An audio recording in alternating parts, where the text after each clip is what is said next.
Assalamualaikum warahmatullahi wabarakatuh. Waalaikumsalam warahmatullahi wabarakatuh. Selamat siang semuanya. Alhamdulillahirobbilalamin. Rabbina nasta'inu ala umuriddin waddin. Wa ala alihi washabihi ajmain amma ba'du. Puji syukur dari Allah Subhanahu wa taala yang mana pada kesempatan siang hari ini kita masih sempat berkumpul di tempat ini untuk melaksanakan kegiatan kita sebagai pendidik, yaitu mengajar anak-anak. Kedua kalinya salawat serta salam tak lupa pula kita aturkan kepada junjungan kita Nabi besar Muhammad SAW, kepada keluarga beliau serta sahabat-sahabat beliau dan umat sampai akhir zaman. Yang saya hormati Ibu Kepala Sekolah serta rekan-rekan guru yang sangat berbahagia pada siang hari ini. Sebelumnya saya ucapkan terima kasih telah bersedia meluangkan waktunya untuk berkumpul di sini. Pada kesempatan kali ini saya akan memaparkan tentang budaya positif di sekolah, sebagaimana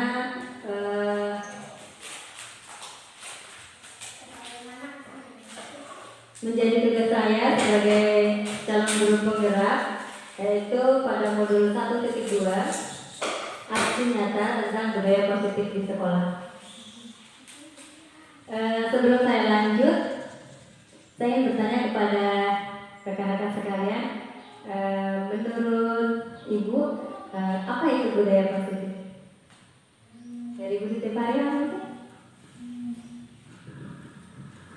Menurut saya guru yang positif itu selalu mengajarkan anak-anak itu hal-hal yang baik, peraturan, tata tertib di sekolah, dan juga bukan hanya memperlihatkan kepada anak-anak hal yang baik, terutama pada diri kita sendiri harus ditunjukkan bagaimana itu cara melakukan hal-hal yang baik. Mungkin itu saja. Ya, terima kasih Bu. Mungkin ada yang lain yang mau menyampaikan pendapatnya tentang budaya positif, silakan. Bu, ya. Untuk selanjutnya akan saya perlihatkan di PowerPoint saya tentang apa itu budaya positif.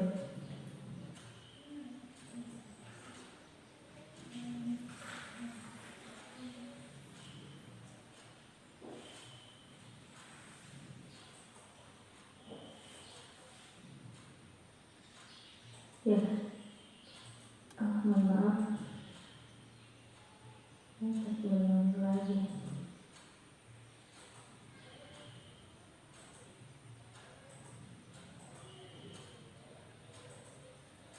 Budaya positif di sekolah itu budaya positif yang merupakan perwujudan dari nilai-nilai atau keyakinan universal yang diterapkan di sekolah, seperti yang disampaikan tadi Ibu Siti Faria, bahwa memang benar budaya positif itu merupakan nilai-nilai atau peraturan-peraturan yang kita terapkan kepada anak-anak, terutama juga kepada kita sebagai pendidik yang mempunyai nilai-nilai kebajikan universal yang nanti akan saya sampaikan lagi apa-apa saja nilai-nilai kebajikan yang bisa diterapkan di sekolah.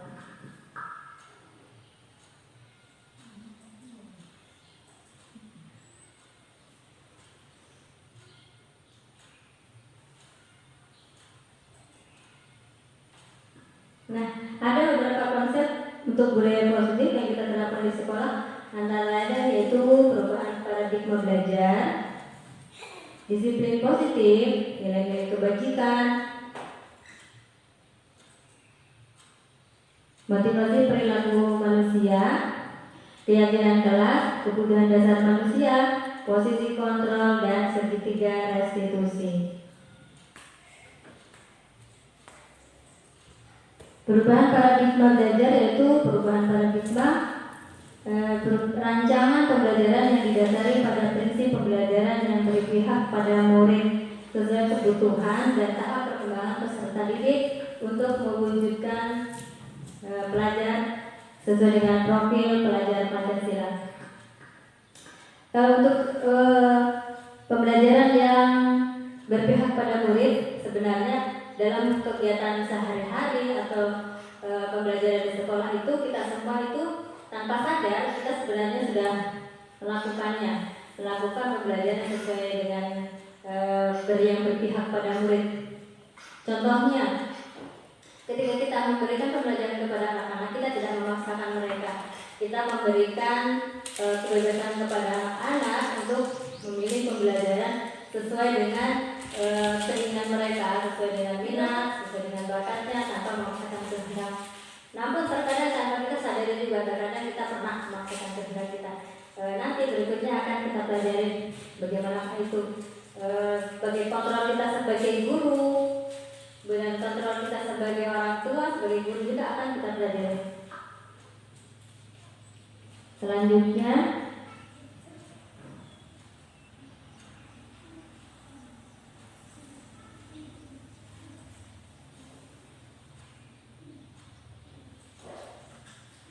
mengubah paradigma stimulus respon kepada pendekatan teori kontrol. Stimulus respon yaitu realita kebutuhan kita sama. Sedangkan pada tahap teori kontrol mengatakan itu realita kebutuhan kita berbeda. Tentu saja ya, kalau setiap anak-anak itu mempunyai kebutuhan dan cara belajar yang berbeda, tidak sama. Jadi sebagai guru tentu kita harus pandai-pandai melihat, memberikan cara belajar anak yang seperti apa, dan anak itu membutuhkan pembelajaran seperti apa. Jadi kita tidak bisa menyamaratakan. Kemudian semua orang melihat hal yang sama. Pada teori kontrol, melihat setiap orang memiliki gambaran berbeda. Jelas di sini kita tahu semua setiap orang itu memiliki gambaran yang berbeda, tidak semua mempunyai gambaran sama terhadap suatu pandangan. Kita mencoba mengubah orang agar berpandangan sama dengan kita. Sementara pada teori kontrol, kita berusaha memahami pandangan orang lain tentang dunia. Kemudian perilaku buruk dilihat sebagai suatu kesalahan. Sedangkan pada teori kontrol, semua perilaku itu memiliki tujuan. Entah itu perilaku jahat, perilaku buruk, atau perilaku yang baik, semuanya itu memiliki tujuan. Orang lain bisa mengontrol saya. Sedangkan pada teori kontrol, hanya Anda yang bisa mengontrol diri Anda sendiri. Pada dasarnya, apapun yang dikatakan orang itu kembali lagi kepada kita. Bagaimana kita menyikapinya, atau bagaimana kita mengambil keputusan terhadap perkataan orang atau terhadap pandangan yang diberikan orang lain kepada kita. Saya bisa mengontrol orang lain. Yang sebenarnya pada teori kontrol itu mengatakan bahwa Anda tidak bisa mengontrol orang lain. Orang itu mau menurut misalkan sama kita, atau dia mengubah perilaku yang jahat menjadi perilaku yang baik, itu sebenarnya tergantung dari kontrol dia sendiri. Pemaksaan ada pada saat rujukan gagal. Kolaborasi dan konsensus menciptakan pilihan-pilihan baru. Model berpikir menang dan kalah. Sementara pada teori kontrol, model berpikir menang dan menang.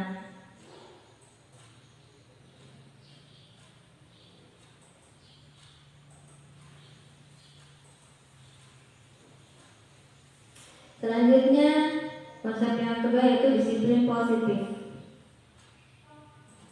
Kata disiplin berasal dari bahasa Latin disciplina, yang artinya belajar. Disiplin positif adalah penerapan disiplin diri untuk bisa bertanggung jawab terhadap apa yang dilakukannya berdasarkan tindakan yang mengacu pada nilai-nilai kebajikan universal, sehingga motivasi yang terbangun adalah motivasi intrinsik, bukan ekstrinsik.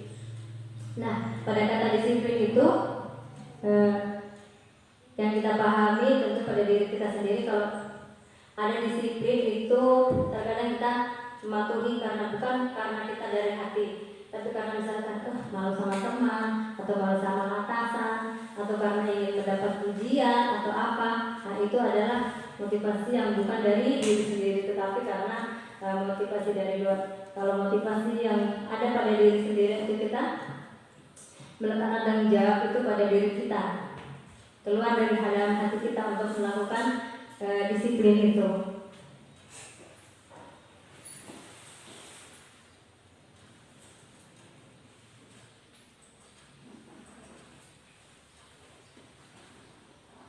Nah, selanjutnya ini ada beberapa contoh penerapan disiplin positif yang sudah saya lakukan di sekolah.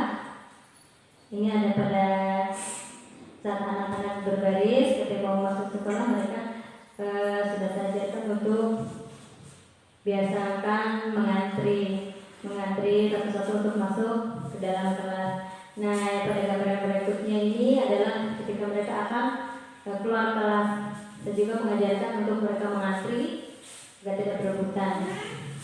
Kemudian pada gambar selanjutnya ini adalah untuk mereka bertanggung jawab terhadap kebersihan lingkungan.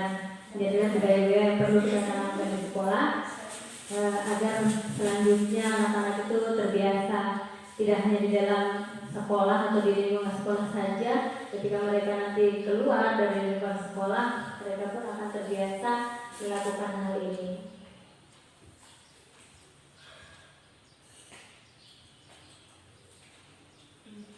Nah, sampailah kita pada nilai-nilai kebajikan yang tadi pada di awal sudah saya paparkan. Nah, di sini nilai-nilai kebajikan itu sebenarnya apa? Nilai-nilai kebajikan yang disepakati bersama.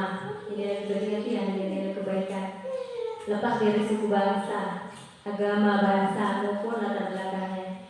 Nilai-nilai ini merupakan poin besar dari sikap dan perilaku kita. Atau nilai-nilai ini merupakan fondasi kita berperilaku. Nilai-nilai kebajikan adalah sifat-sifat positif manusia yang merupakan tujuan mulia yang ingin dicapai setiap individu.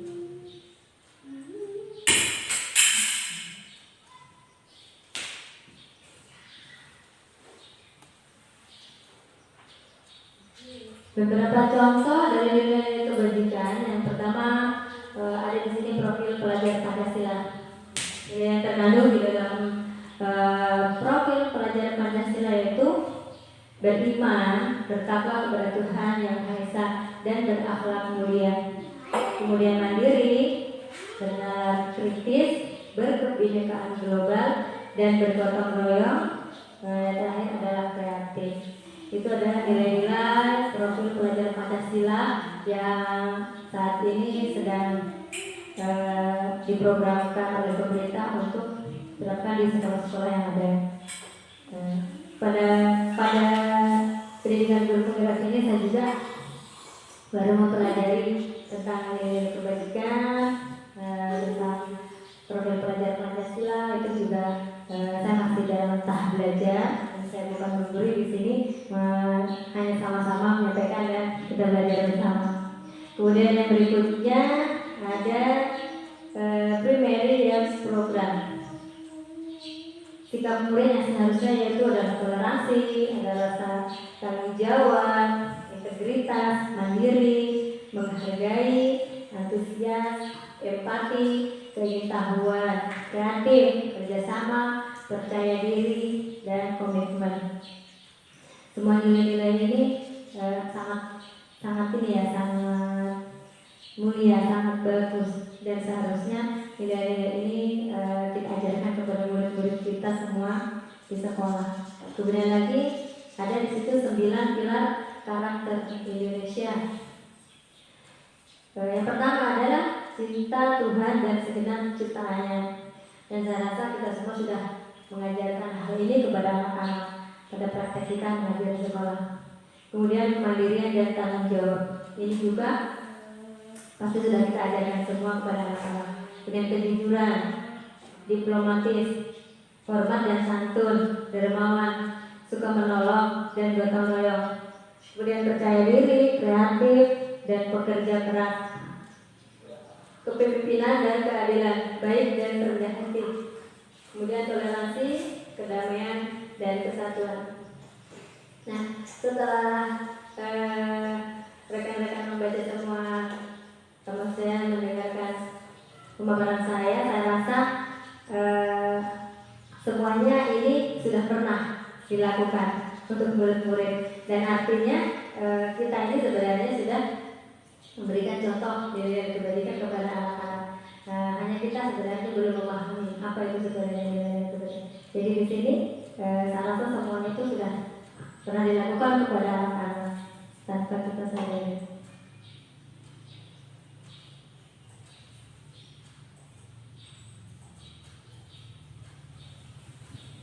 Nah, di sini kemudian konsep yang selanjutnya yaitu motivasi perilaku manusia. Dia Gosen dalam bukunya Restructuring School Discipline menyatakan ada 3 motivasi perilaku manusia. Yang pertama yaitu perilaku didasari untuk menghindari ketidaknyamanan atau hukuman. Yang kedua untuk mendapatkan imbalan atau penghargaan dari orang lain. Kemudian yang ketiga untuk menjadi orang yang mereka inginkan dan menghargai diri sendiri dengan nilai-nilai yang mereka percaya dan lain-lain. Untuk yang pertama yaitu untuk menghindari ketidaknyamanan atau hukuman.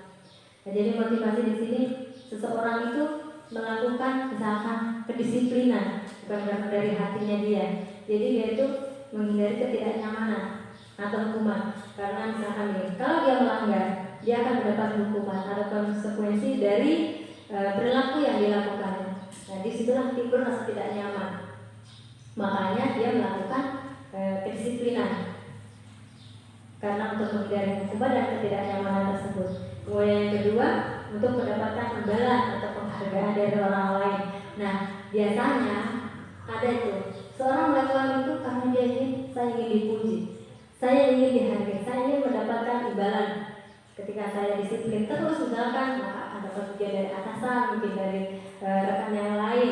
Kemudian dia bisa saja diberikan imbalan dari perilakunya tersebut. Kemudian yang ketiga, untuk menjadi orang yang mereka inginkan dan menghargai diri sendiri dengan nilai-nilai yang mereka percaya. Nah, inilah seharusnya nilai-nilai yang ada pada diri kita. Jadi kita melakukan suatu perilaku atau kedisiplinan itu memang benar-benar dari hati kita, bukan karena yang lain, bukan karena ketidaknyamanan atau hukuman. Tapi terkadang memang dari diri kita sendiri juga itu butuh perjuangan, butuh niat yang benar-benar untuk melaksanakan itu. Yang selanjutnya, konsep selanjutnya disiplin budaya positif yaitu ada hukuman dan konsekuensi. Di sini dapat kita lihat bahwa hukuman dan konsekuensi itu sebenarnya satu hal yang berbeda.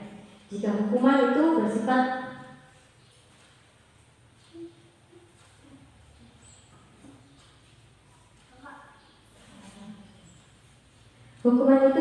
tiba-tiba, anak-anak tidak tahu apa yang akan terjadi dan tidak dilibatkan. Hukuman bersifat satu arah karena biasanya hanya gurunya menghukum murid, bersifat satu arah dari pihak guru yang memberikan, dan murid hanya menerima suatu hukuman tanpa melalui suatu kesepakatan. Hukuman itu berupa fisik maupun psikis. Murid atau anak disakiti oleh suatu perbuatan atau kata-kata tanpa terencana atau tiba-tiba. Nah, biasanya memang ketika kita memberikan hukuman kepada anak-anak, mungkin niat kita itu supaya dia jerah, supaya dia tidak mengulangi hal itu lagi. Tapi terkadang tanpa kita sadar, hukuman yang kita berikan kepada anak itu menyakiti perasaan mereka. Menyakiti mungkin kalau yang berupa fisik ya menyakiti fisik mereka, tapi kalau fisik pasti kita di TK tidak akan pernah kita lakukan ya, mungkin hanya berupa ucapan. Tapi terkadang kalau anak-anak itu diberikan hukuman malah dia tidak sadar, dia malu besoknya di dalam sekolah. Terkadang ada yang seperti itu. Terkadang juga memang ada juga setelah kita berikan hukuman atau apa, dia karena najis, dia tidak mengulangi lagi. Nah, nanti akan kita bahas sebenarnya dampak dari hukuman itu ada beberapa. Kemudian kalau di sini konsekuensi itu suatu hal perbuatan atau hal yang sudah terencana atau sudah disepakati, sudah dibahas dan disetujui oleh murid dan guru. Umumnya bentuk-bentuk konsekuensi dibuat oleh pihak guru atau sekolah dan murid sudah mengetahui sebelumnya. Konsekuensi dibuat oleh pihak guru atau sekolah dan murid sudah mengetahui sebelumnya konsekuensi yang akan diterima bila ada pelanggaran. Nah, kalau ini adalah suatu tindakan yang sudah kita sepakati kepada anak. Misalkan kita membahas kepada sama anak-anak. Anak-anak, kita akan sepakati nih. Jika anak terlambat misalnya hukuman apa? Konsekuensi apa yang akan diterima? Misalkan mereka mengatakan apa, jadi kan mereka sudah sepakat antara guru dan murid. Jadi suatu saat jika anak-anak ada yang melanggar, kita ingatkan lagi tentang konsekuensinya itu, jadi mereka tidak kaget gitu. Mereka sudah sadar, oh iya, saya memang harus melakukan ini karena saya telah melakukan tindakan pelanggaran seperti ini.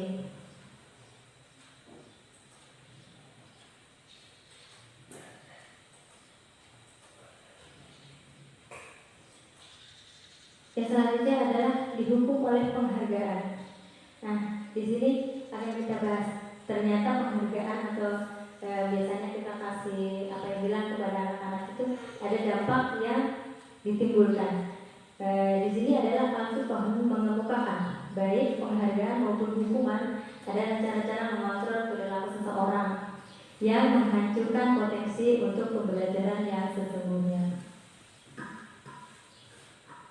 Dampak dari penghargaan yang satu, pengaruh jangka pendek dan jangka panjang. Nah, mungkin penghargaan itu bisa kita berikan jika kita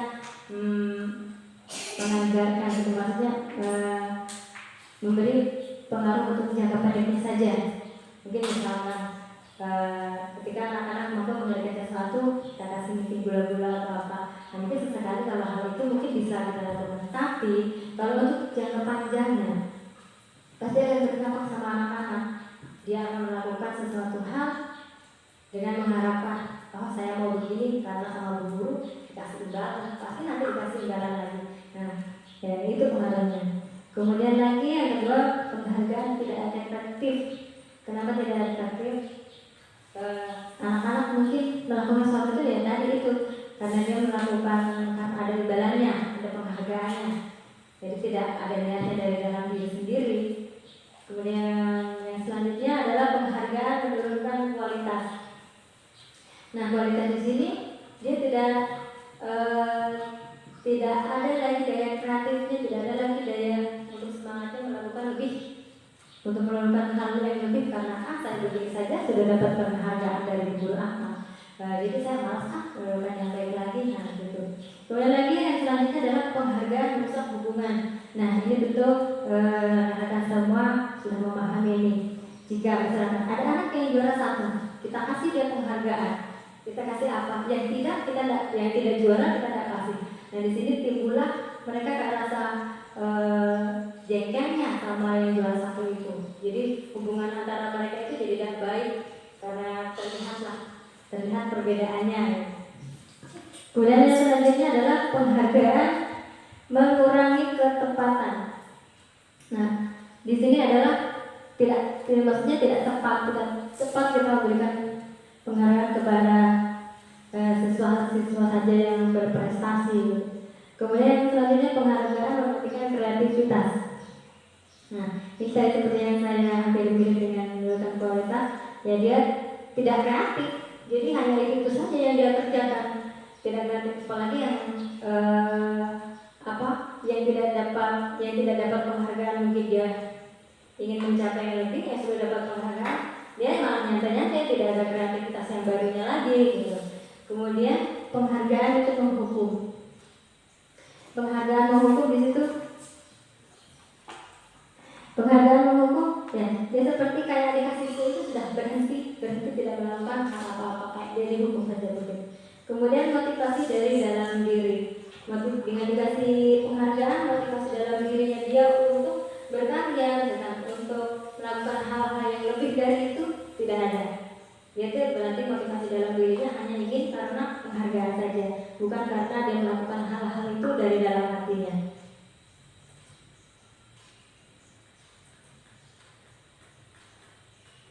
Nah, yang selanjutnya, proses selanjutnya yaitu keyakinan kelas, seperti yang sudah saya lakukan tadi terhadap murid-murid yang sudah dibantu sama ibu guru, yaitu nilai-nilai kebajikan universal yang dibuat dan disepakati bersama murid-murid di kelas untuk dilaksanakan dan bertujuan agar murid-murid lebih tergerak dan bersemangat untuk menjalankan keyakinannya. Jadi suatu kesepakatan yang tidak disepakati sama anak-anak kemudian dijalankan.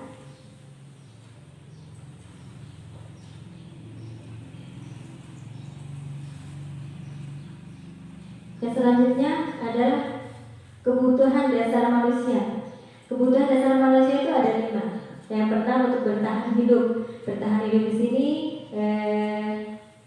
berdasarkan pada kebutuhan untuk makan, tinggal, sandang. Nah, itu masuk dalam untuk kebutuhan bertahan hidup. Kemudian yang kedua kasih sayang dan rasa diterima. Tentu kita semua butuh rasa kasih sayang, kemudian rasa diterima. Dalam kita kelompok begini kita ingin yang diterima dalam mungkin kita. Kalau tidak terima pasti kita akan merasa minder atau bagaimana. Kemudian yang ketiga adalah penguasaan terhadap suatu tindakan atau suatu skill gitu, kemampuan. Kemudian yang keempat kebebasan di sini bukan kebebasan yang bebas tanpa aturan, tidak. Kebebasan di sini misalkan kita memberikan sesuatu kepada anak-anak, mungkin anak-anak bosan karena itu terus pelajarannya. Jadi di situ dia ingin mempunyai kebebasan untuk memilih apa yang dia inginkan dan apa yang dia butuhkan. Kemudian yang selanjutnya yaitu kesenangan. Nah, kesenangan di sini mungkin berbeda tiap orang, tidak sama. Jadi tergantung dari apa yang dia senangi. Yang selanjutnya ada 5 posisi kontrol.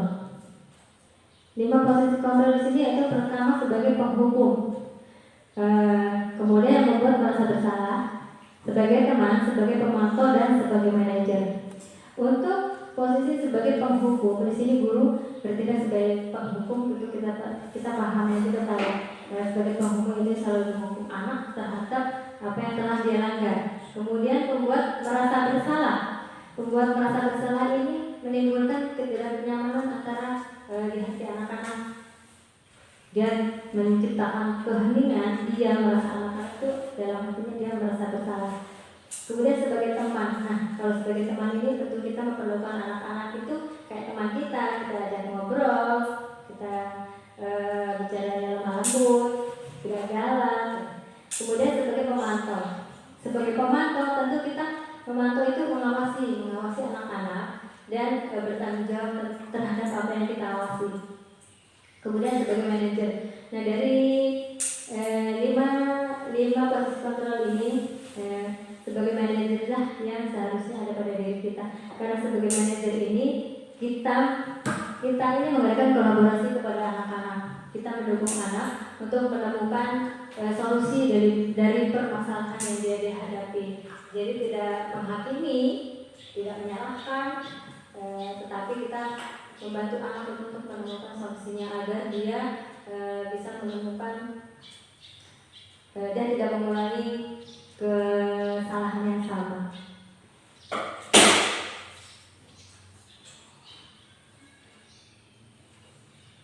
Nah, selanjutnya adalah segitiga restitusi.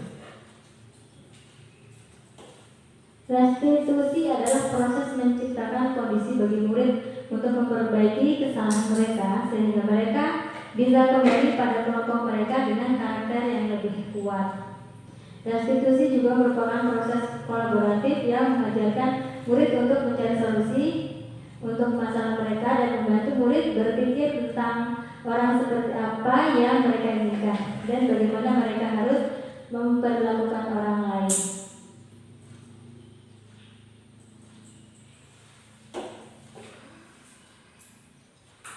Ada 3 tahapan untuk melakukan segitiga restitusi.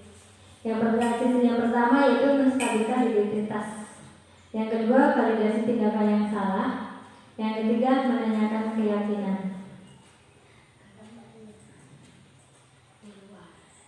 Nah, di sini ada contoh kegiatan restitusi yang sudah saya lakukan terhadap murid di sekolah.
Nah, itu tadi contoh segitiga restitusi yang sudah saya terapkan pada siswa ya siswi yang kebetulan saat itu dia sedang bermasalah dan tidak mau baris. Pada tahap restitusi tadi itu sudah ada validasi menstabilkan identitas. Jadi saat mereka tidak membaris itu, kita tidak langsung marahi misalnya. Kenapa tidak membaris atau apa? Jadi kita gali informasi dulu kenapa dia tidak membaris, itu sebabnya karena apa. Jadi langsung kita stabilkan identitas dalam dirinya bahwa seperti itu tenangkan dulu perasaannya supaya dia tidak merasa langsung gawang kayak misalnya dulu marah atau apa. Nah, pada saat dia sudah perasaannya enak, kemudian kita jelaskan bahwa tindakannya itu salah, bahwa tindakan itu tidak baik dilakukan dan akan berdampak misalnya kepada teman-teman yang lain. Pada tahap itu disebut pada tahap validasi tindakan yang salah. Nah, kemudian pada tahap yang ketiga yaitu menanyakan keyakinan gitu, kayak misalkan jika kamu tahu itu salah, misalkan keyakinan apa yang kamu percaya, dia kan benar salah, guru keyakinan saya di sekolah harus mematuhi tata tertib di sekolah. Jadi dia akan percaya itu, dia sudah yakin itu, dia tahu, maka dapat kita tekanan lagi. Nah, kalau tahu berarti besok lagi nggak boleh melakukan hal seperti itu, gitu ya. Demikian tadi itu sedikit pemaparan yang sudah saya paparkan tentang budaya positif di sekolah. Jika ada rekan-rekan guru yang ingin bertanya, saya silakan.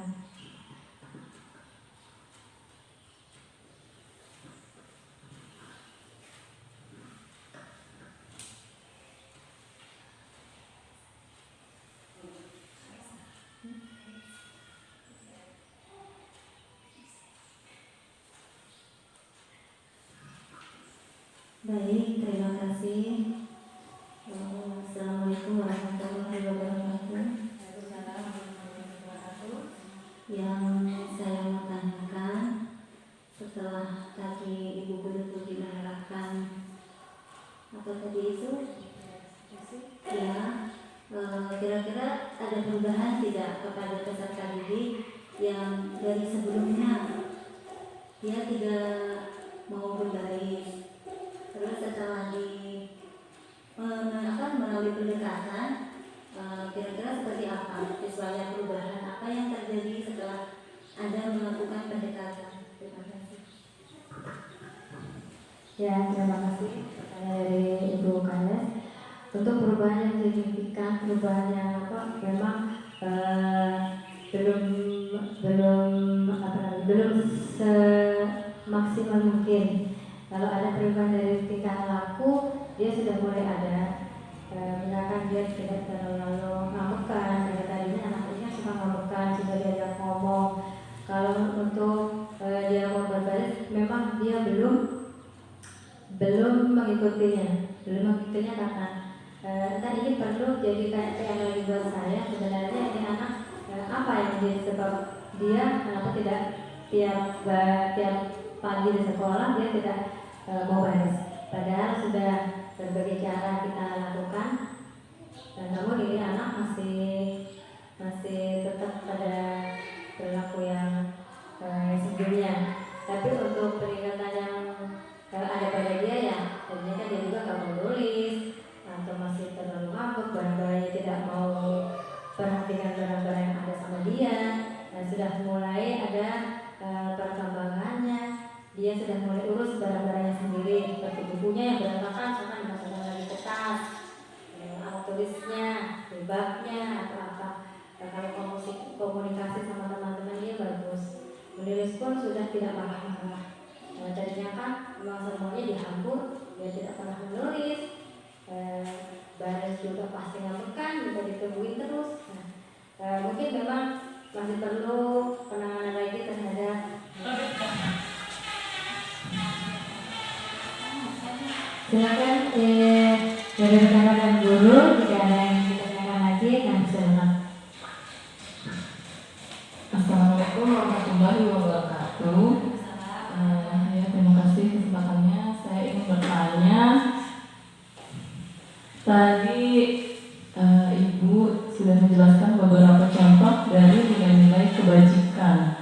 Di sini saya mendapatkan sikap murid, sikap integritas murid. Yang saya mau tanyakan, apa itu yang dimaksud dengan sikap integritas murid dan contohnya? Tolong dijelaskan. Ya, terima kasih pertanyaan dari Ibu Musa.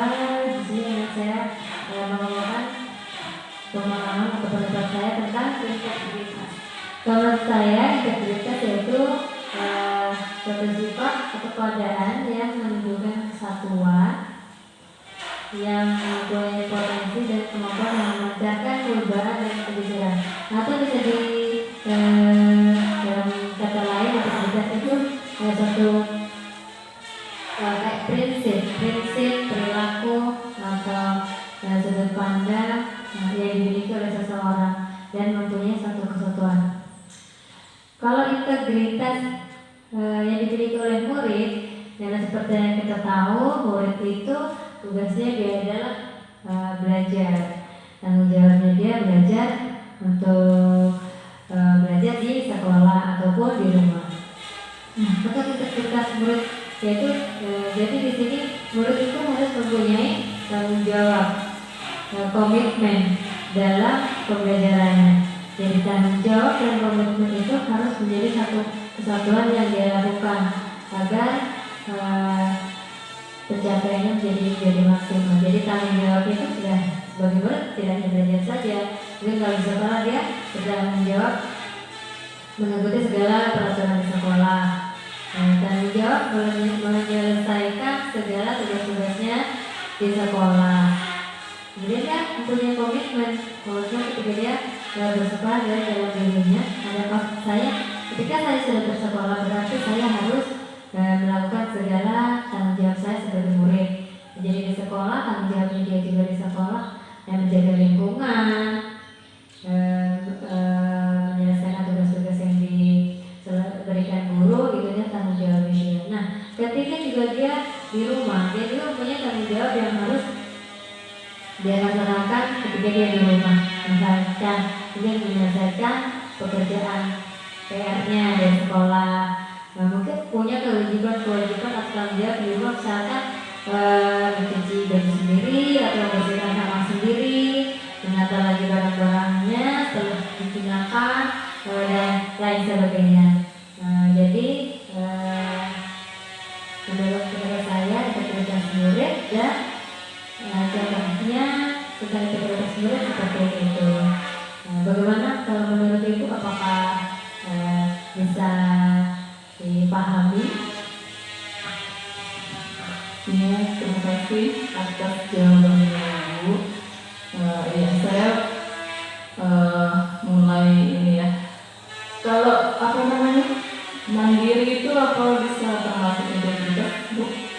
Mandiri juga kan kalau menyelesaikan tugas juga kan butuh mandirinya kalau di sekolah, apalagi ke kelas B itu dia memang diwajibkan harus mandiri. Jadi mandiri itu apa termasuk integritas? Kalau menurut saya mandiri itu adalah dia bisa melakukan segala tugasnya itu tanpa bisa menyelesaikan sendiri. Ya mungkin bisa tanpa bantuan orang dewasa, tapi tidak seluruhnya. Nah, terkadang anak mandiri itu tidak kita bantu pun dia bisa menyelesaikan tugasnya dan dia tidak rewel. Jadi seperti itu. Dia akan berusaha bagaimana caranya supaya bisa menyelesaikan ini tanpa bantuan orang. Itu dia akan mencari cara gitu. Biasanya pemahaman saya seperti itu. Ya. Silakan gimana tanggapannya Ibu? Iya. Berarti mandiri dengan integritas itu berkaitan ya Bu ya?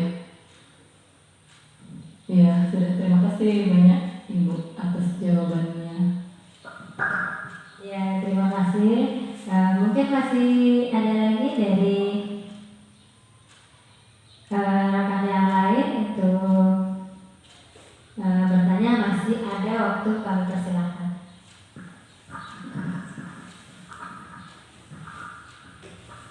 Ya, terima kasih. Assalamualaikum warahmatullahi wabarakatuh. Waalaikumsalam warahmatullahi wabarakatuh. Ini saya akan bertanya yaitu tentang dihukum oleh penghargaan. Tadi telah dijelaskan oleh Ibu Tuki bahwasanya anak-anak bisa boleh diberi penghargaan seperti diberikan gula-gula saat anak-anak bisa menjawab pertanyaan ataupun yang lainnya. Tapi di sini saya bertanyakan bagaimana kalau bentuk penghargaan itu tidak berupa benda. Misalkan anak-anak disuruh siapa yang di sini yang berani anak-anak maju ke depan, atau siapa yang bisa berhitung. Di situ penghargaannya itu ketika anak itu bisa menyelesaikannya berupa tepuk tangan atau jempolan, itu bisa atau tidak. Itu saja. Ya, terima kasih atas pertanyaan dari Ibu Fariha. Sangat menarik, pertanyaannya sangat berbobot, mantap. Nah, kalau seperti yang saya katakan tadi, sebenarnya kalau menurut saya itu penghargaan memang yang seperti permen tadi itu ya yang berupa benda itu ada pengaruh jangka panjang dan jangka pendeknya. Kalau untuk jangka pendeknya mungkin ya bolehlah kita kasihkan ya, tapi kalau untuk jangka panjang itu kan terus menerus tiap mereka berhasil kita kasih hadiah, mereka berhasil kasih hadiah, itu yang kurang baik. Kalau menurut saya penghargaan seperti tepuk tangan atau jempol atau ucapan hebat, anak pintar, itu boleh-boleh saja, karena saya sendiri pun sering melakukan hal itu kepada anak-anak seperti itu. Tapi kalau penghargaan yang berupa benda itu memang jarang saya lakukan. Jadi penghargaan saya itu hanya apresiasi berupa ucapan, mungkin dengan pelukan. Biasanya anak-anak itu kalau anak-anak TK kan mereka lebih suka seperti itu karena kasih sayang, membutuhkan kasih sayang itu mereka senang. Beda kalau dengan yang sudah kelas-kelas tinggi, tidak mungkin kalau anak-anak SMA kita peluk-peluk kan bagaimana. Jadi ke masih anak SD mungkin masih bisa. Terkadang pun anak SD itu sudah mulai malu-malu kita kalau kasih pelukan atau apa seperti itu. Nah, jadi kalau menurut saya penghargaan yang berupa apresiasi tadi itu seperti jempol, tanda jempol, ucapan, kemudian pelukan, itu bisa saja dilakukan. Dan menurut saya itu malah perlu buat mereka merasa kayak dikasih umpan balik atas dari perilaku atau tindakan yang sudah dia lakukan. Bagaimana Bu? Ya, terima kasih. Itu semua juga saya lakukan di sekolah, itu termasuk juga pujiannya Ibu ya. Itu tadi pelukan, itu tadi kalau pelukan itu anak-anak senang sekali, itu ada gambar di depan itu. Suruh pilih, ada yang bersalaman, pelukan atau tos, itu kebanyakan anak-anak itu memilih yang gambar berpelukan. Ya, itu saja. Terima kasih. Terima kasih Bu. Jadi kita sebagai guru itu memang seharusnya melakukan hal-hal yang seperti itu, dan kita bisa mulai dari sekarang mungkin kita bisa memilih tindakan apa yang akan kita lakukan dalam menghadapi permasalahan atau perilaku anak-anak kita sekolah. Mana yang seharusnya kita kasih ujian, atau mana yang seharusnya kita perlu kasih perhatian yang lebih, dan mana seharusnya kita memberikan perlakuan kepada anak-anak yang memang di TK ini atau anak-anak di PAUD itu memang mereka mempunyai kebutuhan belajar yang bervariasi, berbeda-beda sesuai dengan perkembangan mereka dan minat serta bakat mereka. Ya, terima kasih.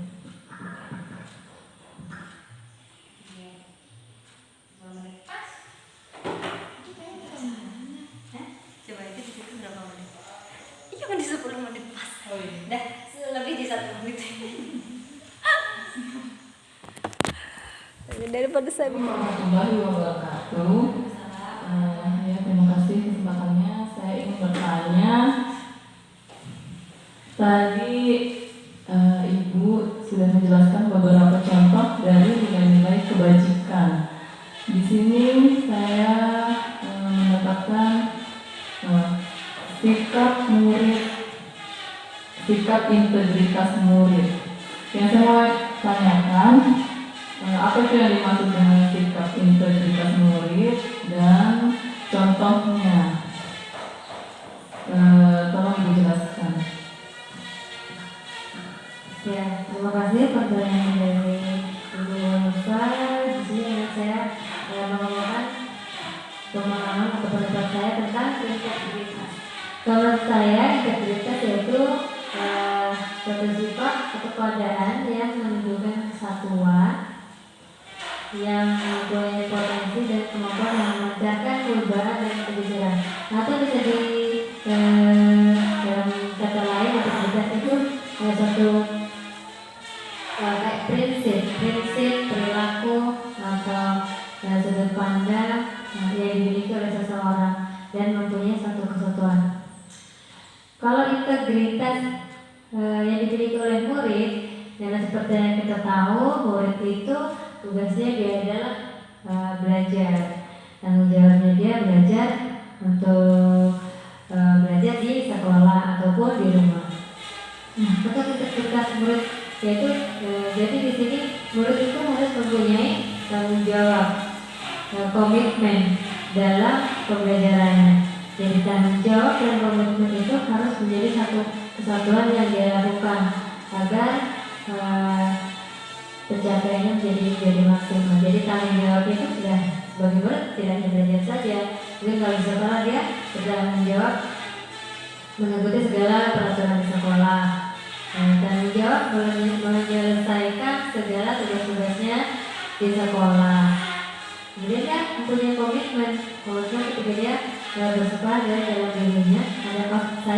Ketika saya sudah bersekolah berarti saya harus melakukan segala tanggung jawab saya sebagai murid. Jadi di sekolah tanggung jawabnya dia juga di sekolah menjaga lingkungan, menyelesaikan tugas-tugas yang diberikan guru, gitu ya tanggung jawabnya dia. Nah, ketika juga dia di rumah, dia juga punya tanggung jawab yang harus dia laksanakan ketika dia di rumah. Misalkan dia menyelesaikan pekerjaan PR-nya dari sekolah. Nah, mungkin punya kewajiban atau tanggung jawab di rumah, misalkan mencuci baju sendiri atau membersihkan kamar sendiri, menata lagi barang-barangnya setelah digunakan dan lain sebagainya. Jadi menurut saya integritas murid dan contohnya tentang integritas murid seperti itu. Bagaimana kalau menurut Ibu, apakah bisa dipahami? Ya, terima kasih atas jawabannya Ibu. Ya, saya mulai ini ya. Kalau mandiri itu apa bisa termasuk integritas, Bu? Mandiri juga kan kalau menyelesaikan tugas juga kan butuh mandirinya kalau di sekolah. Apalagi ke kelas B itu dia memang diwajibkan harus mandiri. Jadi mandiri itu apa termasuk integritas? Kalau menurut saya mandiri itu adalah dia bisa melakukan segala tugasnya itu tanpa bisa menyelesaikan sendiri. Ya mungkin bisa tanpa bantuan orang dewasa, tapi tidak seluruhnya. Nah, terkadang anak mandiri itu tidak kita bantu pun dia bisa menyelesaikan tugasnya dan dia tidak rewel. Dan seperti itu dia akan berusaha bagaimana caranya supaya bisa menyelesaikan ini tanpa bantuan orang. Itu dia akan mencari cara gitu. Biasanya pemahaman saya seperti itu ya. Silakan gimana tanggapannya Ibu? Iya, berarti mandiri dengan integritas itu berkaitan ya Bu ya. Iya, sudah, terima kasih banyak Ibu atas jawabannya. Ya, terima kasih. Mungkin masih ada lagi dari rekan yang lain itu bertanya, masih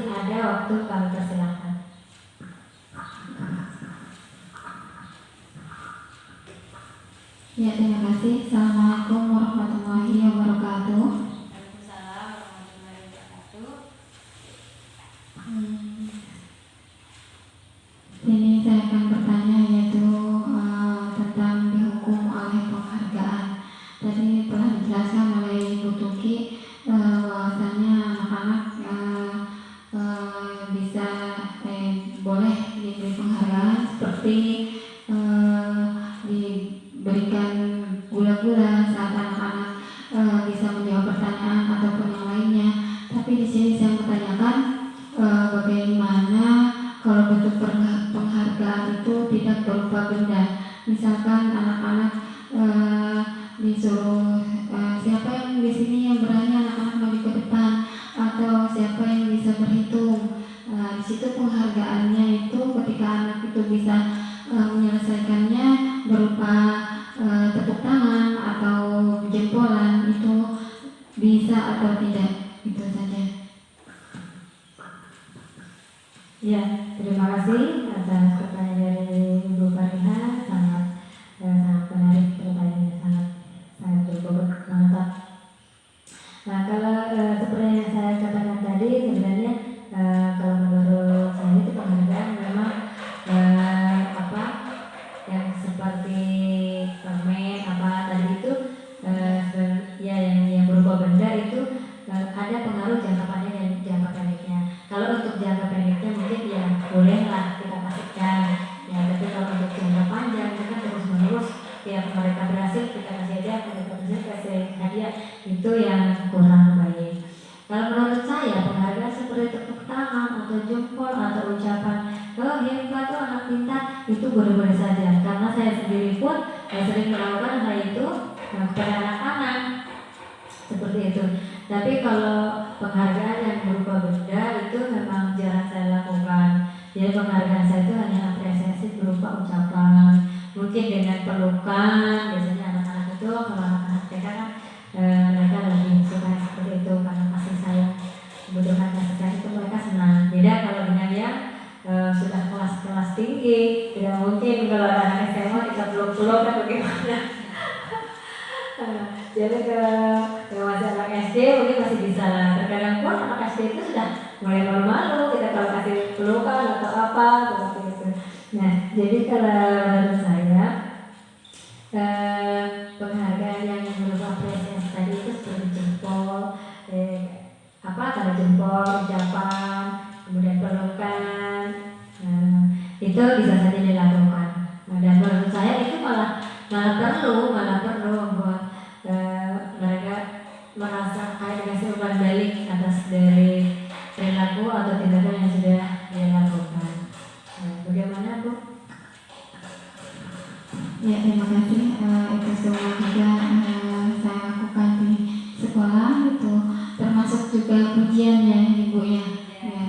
Itu tadi pelukan, itu tadi kalau pelukan itu anak-anak sama sekali itu ada gambar di depan itu suruh pilih, ada yang bersalaman, pelukan atau tos, itu kebanyakan anak-anak itu memilih yang gambar berpelukan.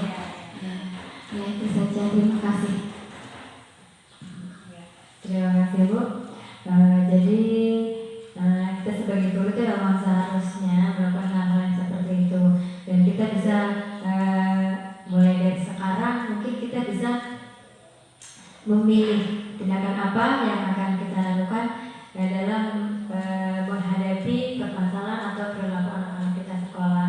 Mana yang seharusnya kita kasih ujian, atau mana yang seharusnya kita perlu kasih perhatian yang lebih, dan mana seharusnya kita memberikan perlakuan kepada anak-anak yang memang di TK ini atau anak-anak di PAUD itu memang mereka mempunyai kebutuhan belajar yang bervariasi, berbeda-beda sesuai dengan perkembangan mereka dan minat serta bakat mereka. Ya, terima kasih.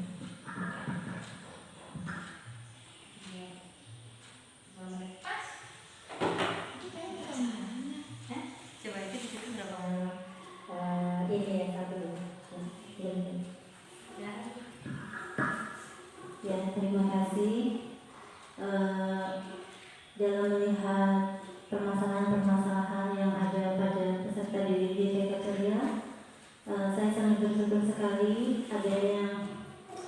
tindakan-tindakan dari para guru dan saya sangat mendukung sekali. Sebenarnya saya melihat walaupun tidak banyak perubahan, memang ada perubahan.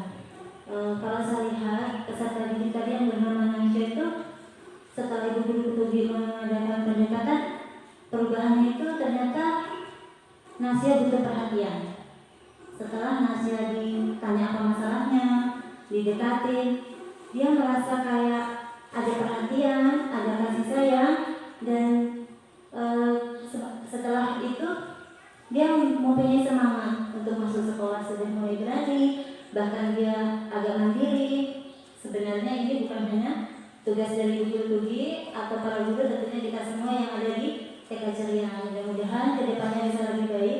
Melalui program ini kami sangat bersyukur, mengucapkan terima kasih kepada ibu guru Tugi. Semoga sukses selalu. Amin. Terima kasih dukungan dari Ibu Kepala Sekolah dan rekan-rekan guru yang lain. Dan saya berharap juga saya mampu menerapkan budaya positif ini, dan kita semua yang di TK Ceria ini untuk tahap awal kita akan sama-sama berkolaborasi untuk gimana supaya anak didik kita ini menjadi anak didik yang berakhlak, kreatif, mandiri, dan semakin baik untuk kedepannya.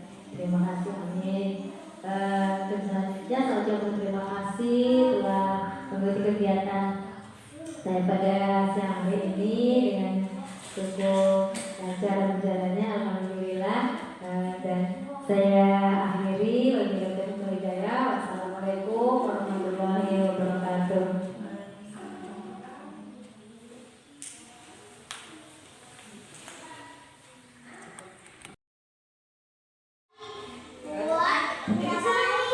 Ulang ya. Assalamualaikum warahmatullahi wabarakatuh. Apa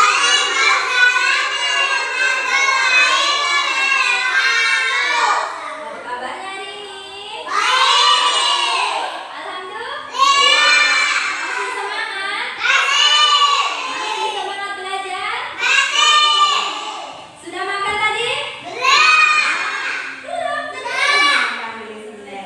Sudah minum? Alhamdulillah. Hari ini pelajaran kita. Hari ini Bu Guru mau kasih tahu anak-anak. Kita hari ini akan membuat keyakinan kelas. Apa tuh? Ada yang tahu apa tuh keyakinan kelas? Pernah dengar? Belum. Kalau peraturan kelas, anak-anak pernah dengar nggak? Peraturan sekolah, misalnya kayak anak-anak harus pakai seragam, anak-anak harus datang, tidak boleh terlambat. Sekarang ini kita mau bikin keyakinan kelas untuk di dalam kelas. Mana? Rama? Bu Guru punya gambar nih. Lihat. Rama. Bu Guru punya gambar. Nah, mau? Bu Guru punya gambar. Sekarang kita mau lihat gambar apa ini? Gambar apa? Ada anak lagi perosotan. Terus temannya yang di belakang berbaris. Ini mereka sedang berbaris. Mereka sedang menunggu giliran. Jadi anak-anak itu harus mau mengantri, sabar menunggu giliran. Nah, sekarang kalau ini gambar menunggu giliran, kira-kira kalau kita terapkan di kelas, anak-anak setuju nggak? Anak-anak mau bersabar menunggu giliran. Anak-anak, coba Bu Guru pinjam dulu sayang sebentar. Nanti main lagi. Mau? Rama lihat ini. Rama mau kalau sama teman-teman gantian mainan misalkan, mau? Gantian perosotan, mau? Mau. Sepakat ya? Kita akan terapkan di dalam kelas. Anak-anak sabar menunggu giliran. Benar ya? Harus mau ya? Sekarang yang kedua lihat. Rama, lihat yang kedua gambar apa ini? Ada anak-anak lagi membaca, ada Bu Guru lagi belajar. Ini mau Bu Guru bacakan, ini tulisannya apa? Mau? Nah, ini mereka sedang belajar dengan sungguh-sungguh. Anak-anak setuju nggak kalau kita di dalam kelas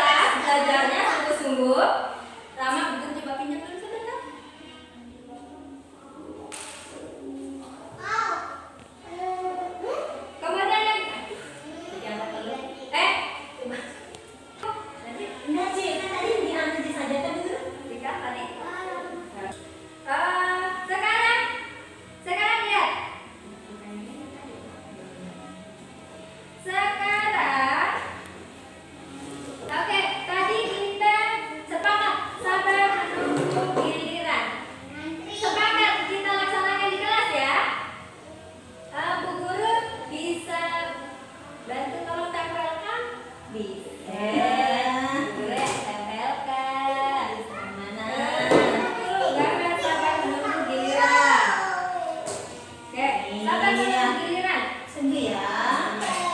Kemudian lagi, ini tadi yang kedua. Yang dulu belajar dengan sungguh-sungguh. Jadi kalau di kelas, di kelas anak-anak belajarnya dengan sungguh-sungguh ya.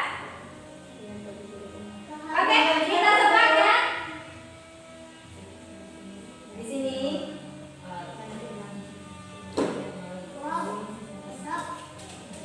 Nah, kemudian yang kedua, belajar dengan sungguh-sungguh. Sepakat enggak kalau belajar harus dengan serius? Sungguh-sungguh, tidak main-main. Sepakat? Sepakat. Di dalam kelas belajarnya harus serius ya. Oke, sepakat. Boleh ditempel buku. Kemudian yang ketiga, lihat ada gambar anak laki-laki sama anak perempuan. Mereka lagi ngapain ini? Mereka lagi berbicara. Yang laki-laki ngomong sama yang perempuan. Nah, ini di sini Bu Guru tulis berbicara dengan lembut. Setuju? Kalau ngomong berarti dengan suara lembut, tidak berteriak ya.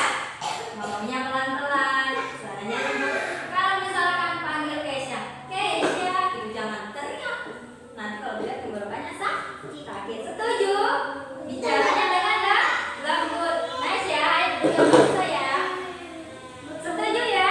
Oke, kemudian lagi ada gambar keempat. Nah, lihat perhatikan anak-anak. Ini gambar seorang anak lagi ngapain? Buang sampah. Nah, ini bagus nggak? Bagus. Nah, ini bagus ya. Kalau anak-anak habis makan kue, sampahnya dibuang kemana? Ke tempat sampah. Dibuang. Iya, sampahnya bisa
nggak boleh begitu.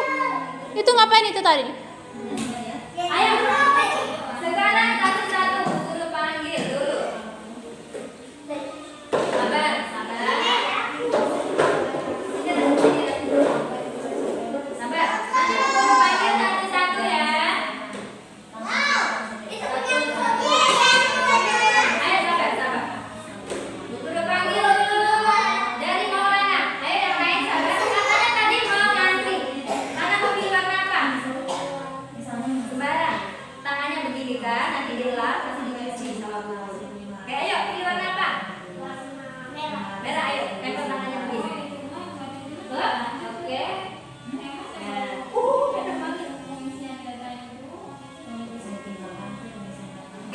Sini. Nah, sekarang tempel di sini.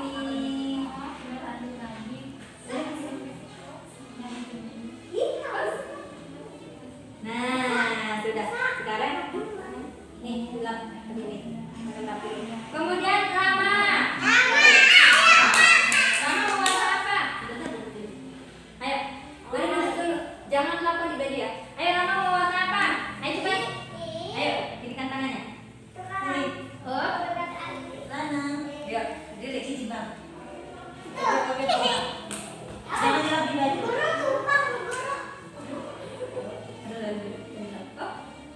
Ya, pas injak.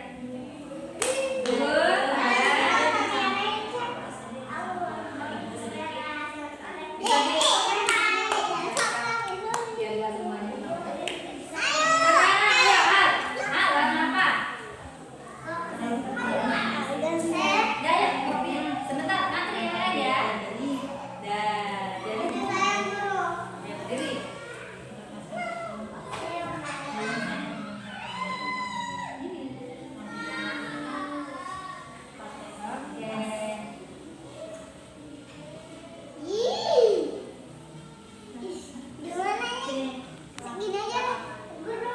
Ya, sekarang Elsa, ayo. Udah nggak apa ya?